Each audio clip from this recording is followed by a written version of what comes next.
강해. 까리나 그런 일이나. 강해 난 있는 봐. 나는 뭐 하냐? 미래가 날 걸면 이거 봐. 나는 나한테 티는 강해. 내가 일단 도봉 안 돼. 말은 나한테 난 pesa 판 거지. 난 하는 나 사는 칸 먹게. nang bisa do ai ne sikki nang tong ning ba lai kai ta kera police ta ke ta tun nang bisa to sikki ai posi mana soli bani aduna ai na thina ngang ora di mana bisa singa ka di ko bai ta ni habe na sa da ati ba miao ta nang ngang ko aduna ho di suk sing sing ora nang tong ning angang sini ne bo lai banu ha do sot ba thai ko ta sini mai ne am kan kan ngang kan ko angang sini ka ba lai talab gumba kwa ko ba khidang nei ba ne gat lai ta ba dum ba do yam thro ko lai ri bi mai bi ma lai ri bi mai bi ma na cha na sali se ima gi kwa ga ne talab ka lai ba sa cha ba ni aduna ne ai bu ne kwa gi dukan do yau ji ba phawa talab ki dukan do ji ba phawa lamjing bi ko na ne khoram kana gi live tin apat ta ne nam thina roi da ba ni yera akhoi bu ija jam ya han ya da ba ta han ga no shi da ba sak pa shi da ba sak pa oi de yera ai bu ija jam na da ba ta hale akhoi gi ija amma ta ni kanu hi ze akhoi gi ija amma ta ni kanu hi ze mina amanga ha pada nang tara onjala khunga da bani ni ima thajin na da kun tro ngasi ha banu misi da gi ne na khoi da suk chang chang kanu ai ju suk chang chang oi aduga paisa hai de cancel paisa to laga su akhoi ju gat am da nei bani aduna nangna paisa to le hai da na bu thina nga kham ni na ai na thoi ji sok na nuai gi da bani na nangi paisa do suk sing sing aroi hai ga ne sing aroi da bani cancel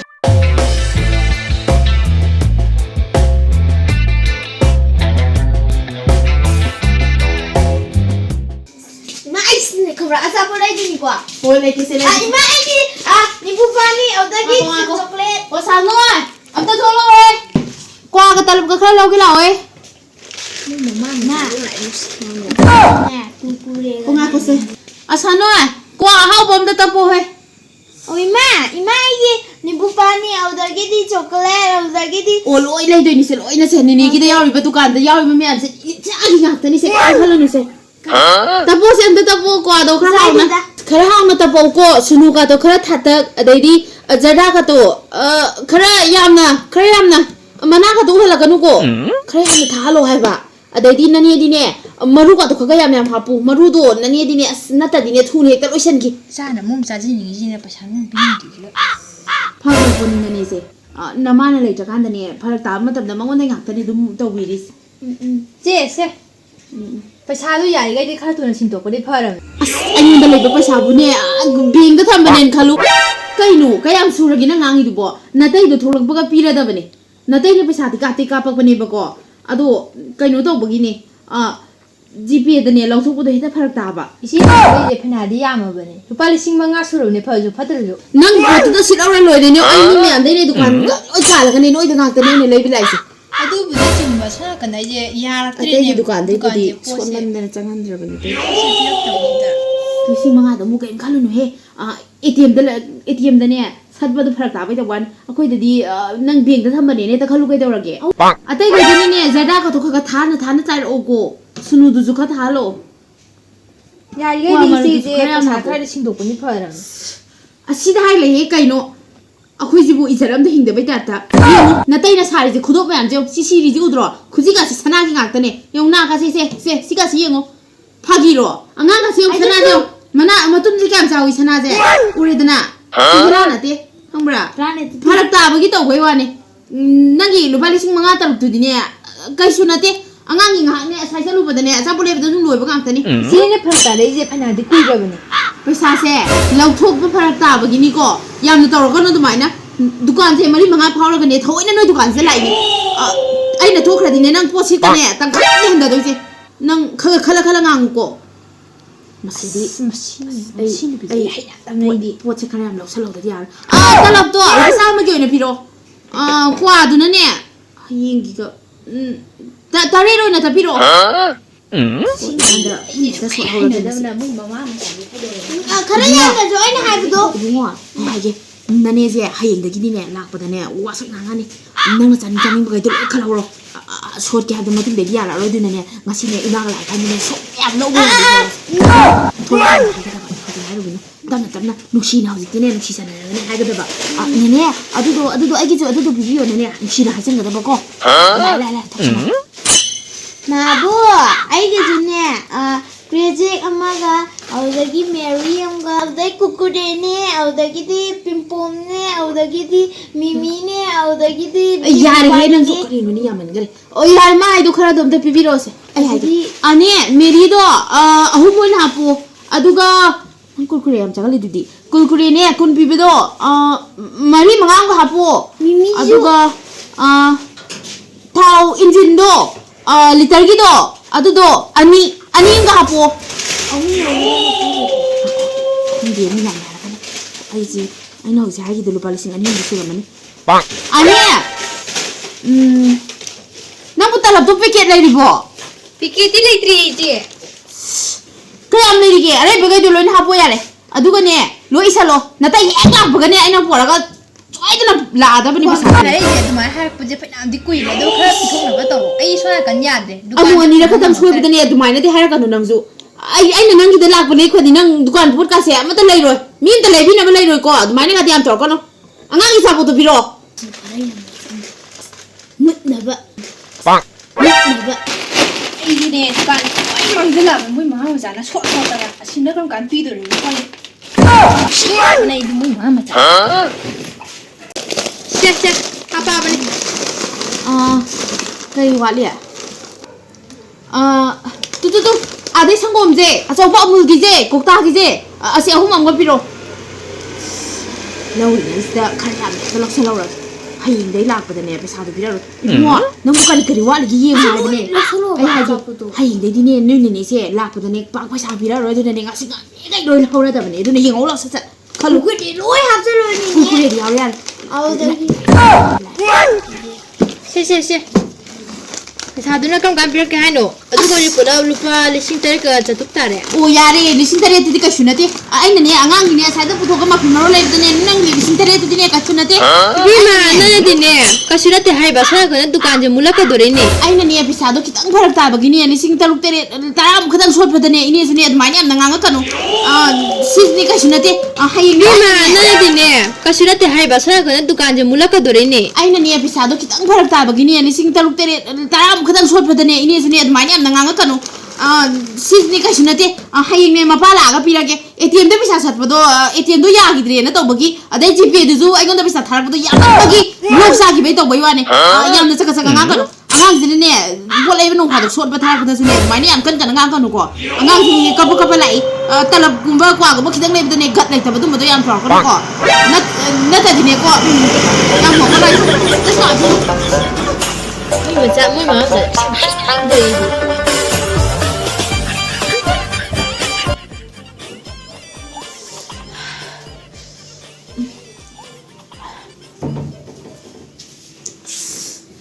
talab la kwa na thong sa ning gre da o thoi thoi ma ji mo ha nang sam ta law hai asmina ngatang nai kai ka jeri kai noi ba ye chanin kraba poni o thong se ima wa hai ima se yom cha ka sa salu bagine kwa je sa ning man chin ka se mai chale wa hai bi mun ta se ini hoi sai dukan ge si ne nang na chat pa so oi da na nga ni chalo ije chanoi hoi do adu da chalo du ne ima gi ne kwa jara ahum ta po hai mana do khara pa ko ta ro hayu adu ne jara do tha la ro na hayu ko ima ai ngamaroi da ima ji kwa yang tani mi na mo si di yong sa ka ta tai sa su le mana mo ma hau hai na da mi adre ma hai ta chalo adu ne kwa do lupa kun changi le ro adu ka talab se nang ne hanjin hanjin tha ba yam tali wa ngang na ba yam nong ai ti talab to lupa cha mam gi yaw ro adu ne nang ye cha pu kari ne lupa trai ko nang ba yaw ro samara da na ai bu pakang ga adro bu ji bu ije yaw da bita ta na ngang kani me ti no wai ji ngang gi je pa sa gi ro nang hai je पैसा दो तुम हायो इने अखु माने जीपे दने phone the नमगा ले हौरबनी कापतोगी ai hey थोखिबगने GPay the तुम कासला दबने न हे तायु द पगि गइनो ai gi सागा मानजादि हे सिंबा खरेने ai जरो रगेने अदु असि मनि होई gi दो याम ताम नहीं है नहीं है बा याम की है बा दो ने दि असुक याम साउ का सिदा ai bu ai हाजि मुन ताउसे हौजिक ने असुक चापल गान ने लाइटिन बोंग ने पूरा अप टू डेट ओइग्राम ने अमत लेर मारो नंग संगागा अदु मुन ताउ के गुम ने नन किरागा दि ने नबुक निंग दने को क्वा लाइरिबी माइ बेमा तलब लाइरिबी माइ बेमा नचा न चली से इमा गी क्वा गने तलब का लेबे सचबनी अदुन ने ai bune kwa gi dukan du yau jiba phawa talap ki dukan du jiba phawa namjing bi ko na ne khoram kana gi live tin amat tane nam thina roi da bani ya ta re ko iman hai se iman se saning bana loi ne nam ko chalo se paisa hai ra ne iman hai thai baba na pora ni paisa mayam yam le hui ado hojiti mama na phone da namaga ka to gi thawra bani ne pirani hai chalo se iman saning bana loi re ba chalo se chalo le tauji mo kanjida ai bu thai je pana ai aza bu chani nga jumi na mi wa ngai ne tablap dai bu nu mi da sandia ya chang ha kanjida thana bang na ba ni mi na aza bu chani nga ju sumai to bon na ba khang as nasi dukan ji ju ngara handau tha gi pi ge ha ga dum sopanina amuk se kanine yaro ai mamma yo do pi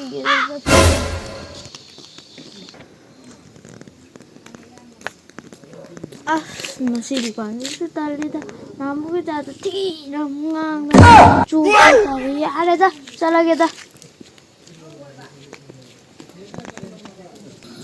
untuk kiri dah ini hei kanan lo aku mahal kan talab di mai be ma kwa lain di mai be mana san sajari je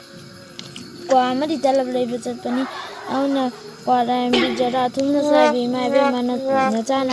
ima bu lai be chacha be ji so da ngan chan bi ko he oi na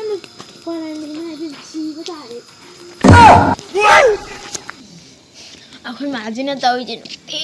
ai je chaure ju khaldi ne khangi ne ba nung ti gi adum ne mana chani ba tala se adum ne sora le duga ai ju ka no acha bo su janing mani na khamra adum jange nung ti gi sole ai je khamra le kai si da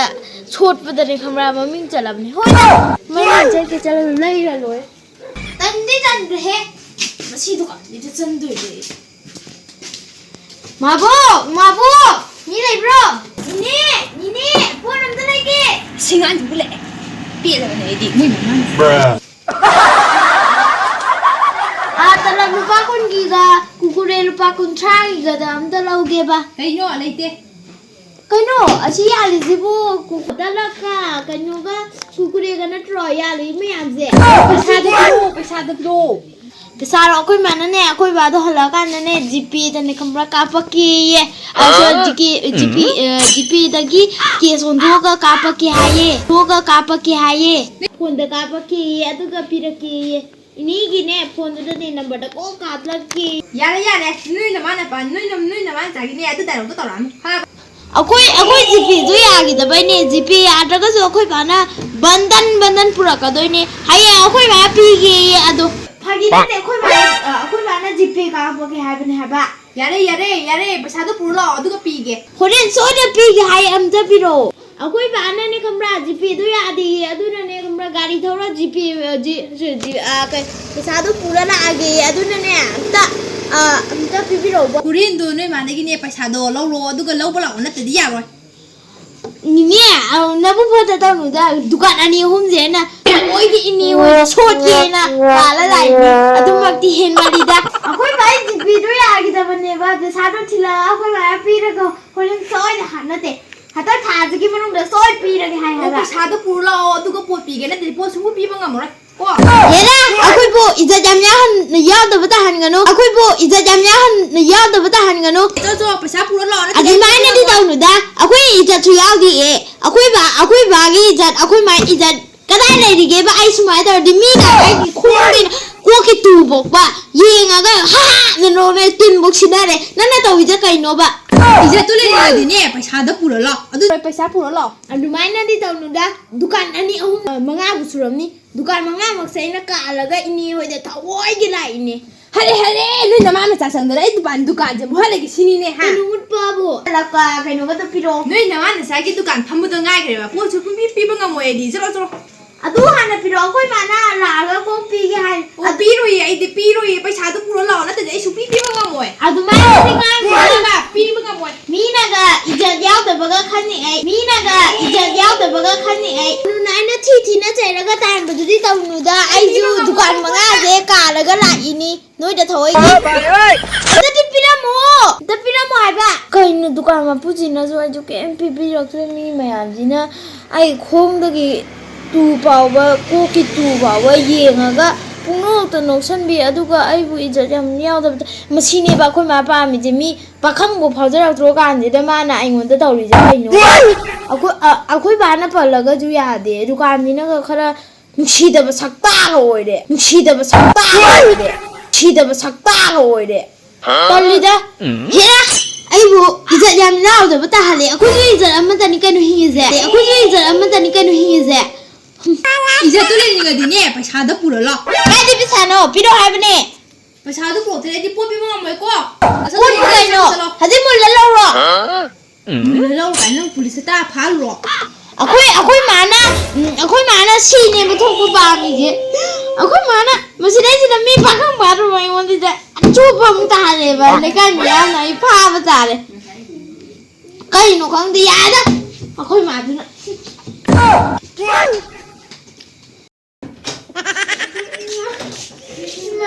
내가 부르는 거 그다이 비로시 마지 작은 거 들어요. 괜찮아요 제 딸이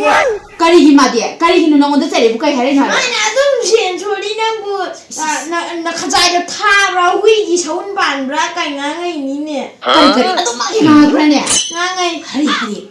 까리는 많은 루빨리 신따라 군 가다 또 올라가 레이버스다 깨는 성리다. 아이고 이제 야도 보자 마나가 콩도 두고 그냥 그냥 까리 토에 떠서 사이너 미만지다 나게 미가 괜찮아리바 마나 하리 카운이가 뭐든 비도 아까랑서노 봐. 마음 비사가네 축쟁해 지금 축쟁해 지금 신비게가 들으면 누아게 시징징어 이자다 이자 사나 맞는데 많은 거 많은 거 봐. 아니 어떻게 성리다고. 근데 마나 이거도 안나가게 이제 야도 보자 이거 nang ato is nang kuado nam dana poro ya dra habi mana nang tari bani tala te kai nam dana khara di poro ya dra habi da mana na ji sona janing mana mari sa mana ni na jaibro kuwa thani am tujam mo joye nang dina ine mana ma ke hire pora ni ja da hare nang ji nang chana ka ska usalam ya dra sere mana ka lai ta kuado nga ka no ai hai ro nang ji na chin jang ya di ne na chin ya di ni mina amanga ha pada nang tara onjala khung da bani ni ima haji no da ku na tro 고티 아마 앉아라가 아파우 사이로 이제 소원을 달래니 nang ko de ni ka hire ro bro 하루디 만나네 컴버트 문니 무이마레 고티 가이 하리 컴디 고팅 컴고팅 이만 야리가 시바 면지 고팅이나 하이보디는 저 하이비야 되고 아도 고팅이 가 이만 하이 하이도 아이 도게 아이 해막 살아가네 마두루비데 빠잖아 아스 막 언제나 간 부대네 마리네 sen bakine lupa lisin tara kun galai lei hair tro 하레 aina ne amata singo yang wasi de jutsa ngaroi si mai baki de zuma cancel sopi bira ro dam ne kai galu ni ja ji ado sa diam sa ni de ja ji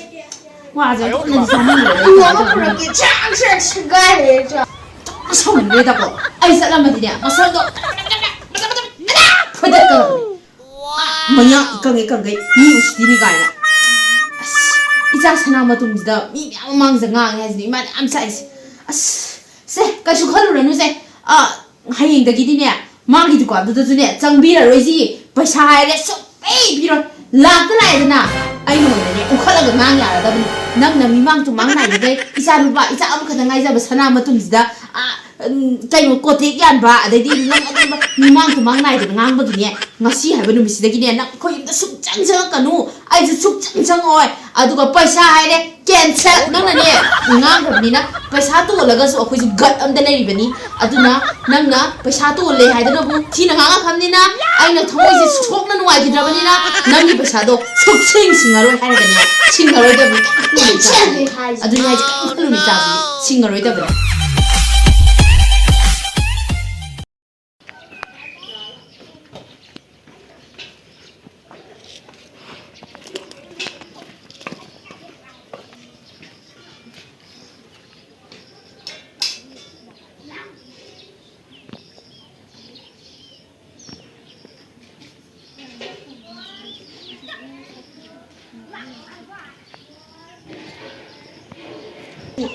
paisaje hꯧꯖꯤꯛ ꯑꯩ ꯄꯤꯅꯤꯁꯨ ꯈꯪꯗꯕ ꯂꯨꯄꯥ 10,000ꯒꯤ ꯃꯊꯛꯇꯁꯨ ꯄꯨꯕ ꯂꯩꯔꯝꯃꯤꯅ ꯂꯩꯕꯗꯩ ꯁꯥꯒꯅꯤꯕ ꯗꯨꯀꯥꯟꯁꯨ ꯀꯠꯂꯤ ꯃꯥꯜꯂꯦ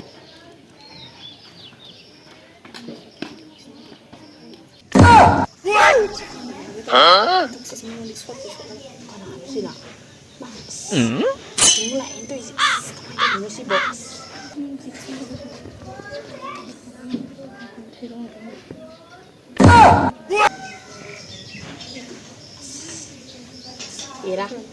nãy đúng còn sẽ lấy xin kìa.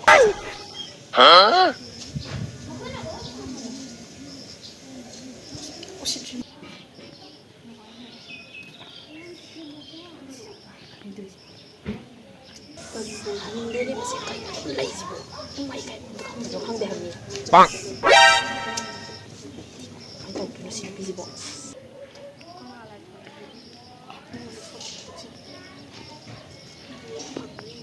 Gari lại khơi khơi nó xí bỏ, sẽ không khơi xí bỏ, khơi đâu cũng xong cái đấy xí, khơi cái sáu sáu lạc vậy đó.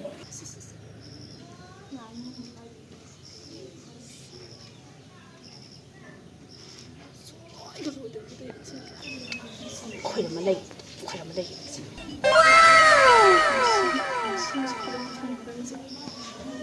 Gari lại khơi bên mà. nghe.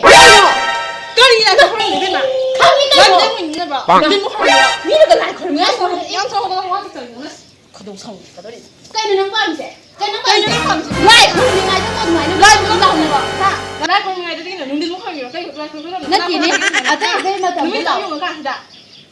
nó biết dùng là lại khơi một khơi là những cái trong khơi mình năng là không cái này cái mình năng cái nó phải làm sai Ô nè, anh phải xả đó, lâu lại. Nếu mà khó chịu bọn mình ăn được xả đó lâu lại. Nó sai bao nhiêu câu rồi quăng nó.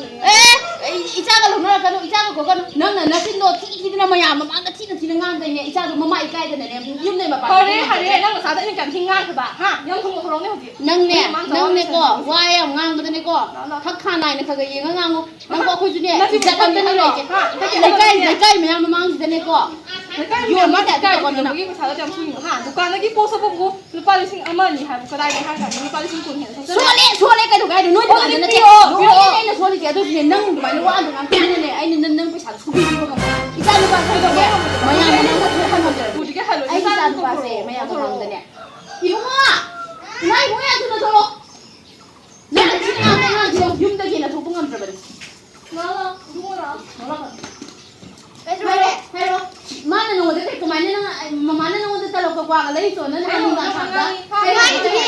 Cái gì đi, anh nè, cái đồ con, làm lấy cái anh bây giờ giao cái tiền chính là đi mi miệng. 아들이나 이거 사요. 이거 필요한 는 쳤다 하. 이거 떠오냐 사. Eh, aduh ni aina thari ba. 손으로 타이바. Aina thari ba. Solo thari ba. Dukan hai sudah sudah dah. Hausiknya, aina budi hana budi nanti bisa singin kalau me buko. Hausiknya sukses ya singaro. Nang nane, aduh iwa kanjen na. Mim na aini pose mana soli bani. Aduh na aina thina ngang ora di mana bisa singal tadi kau bahai tahu ni habe. Nasada aki ba miau dan nang buko.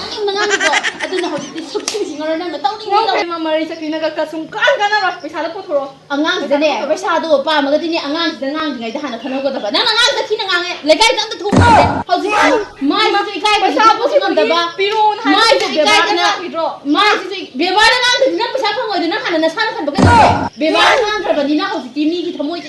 na nuwa han da ba bebar yang khang bi ki phang oi ye siki phang oi yang khang bi bi ne som ja yang khang po thoro ei phang oi ke nang pesa do ai ne siki nang tau ning ba lekai ta ke ra police ta ke ta tu nang pesa to siki nang ne pesa do singo an suk sing he singaro nang na hana ai ki chance da ne ngang bi gai da ne nang hana khang da ba ni khang ai da au ji ni angang se lekai se ne ba da ngang de ngang da re mi ba da hai da ga nang in ton gi ba pesa do singal sa dia ba do nang kok to da na khang da ka le da na au ji ni angang je mi mang thu ngam je na da ne liên là cái thằng nó sao nó xích nó thế đi anh sao thì mà chúng ta nó mới đi nó đi hả anh đừng nói này cô thằng nó sao nó làm thế nào thì nó phải sao nó bằng rồi còn gì cái này sao nó bằng rồi làm cho chứ làm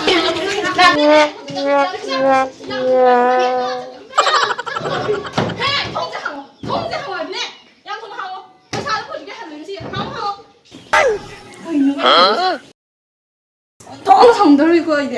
ꯉꯁꯥꯏꯗꯒꯤ ꯆꯠꯂꯨꯕ ꯌꯨꯝ ꯃꯌꯥꯝꯁꯦ ꯁꯨꯃꯥꯏꯅ ꯂꯣꯏ ꯇꯧꯔꯛꯄ ꯑꯝꯇ ꯄꯤꯔꯛꯇꯦꯕ ꯂꯨꯄꯥ ꯑꯃ ꯍꯦꯛ ꯐꯪꯗꯕ ꯑꯁꯤ ꯌꯥꯝ ꯋꯥ ꯆꯠꯂꯒ ꯀꯩꯅꯣ ꯃꯩ ꯇꯧꯗꯣꯏꯁꯦ ꯉꯁꯤꯗꯒꯤ ꯗꯨꯀꯥꯟ ꯀꯦꯟꯁꯦꯜ ꯁꯨꯡꯐꯝ ꯍꯦꯛ ꯐꯪꯗꯕ ꯅꯣꯏꯅ ꯁꯣꯛꯂꯣ ꯂꯩꯕ ꯑꯗꯨꯃꯥꯏꯅꯅꯦ ꯑꯩꯁꯨ ꯅꯨꯡꯉꯥꯏ ꯂꯩꯔꯗꯝꯅꯤ ꯀꯥꯟꯗꯤ ꯍꯧꯖꯤꯛ ꯀꯩꯗ ꯁꯣꯛꯂꯨꯔꯒꯦ ꯀꯔꯝꯕ ꯗꯨꯀꯥꯟꯅ ꯈꯤꯇꯪ ꯆꯥꯎꯕ ꯆꯠꯂꯦ